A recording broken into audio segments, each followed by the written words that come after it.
The morning after the archive discovery, the atmosphere inside the firm felt completely transformed.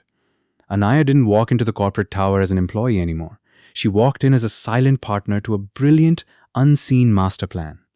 The silver padlock pendant resting against her collarbone felt cool, an anchor keeping her thoughts perfectly locked and aligned. As she stepped out of the executive elevator at 8:55 a.m., she noticed the subtle changes.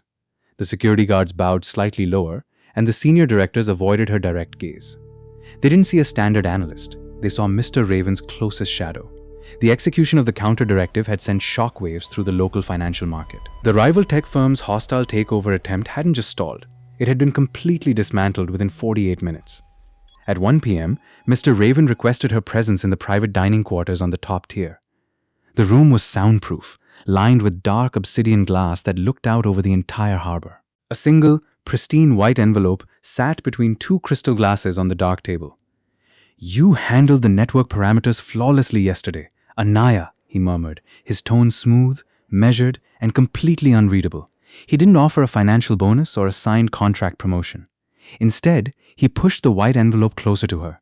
Anaya opened it with steady fingers. Inside was a proprietary digital access keycard, unmarked except for the familiar geometric spiral insignia printed in sharp silver.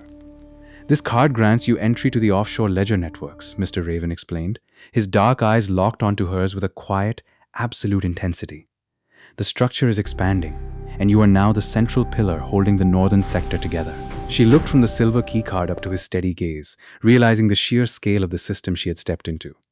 There was no room for hesitation, no space for the old doubts that used to clutter her analytical mind.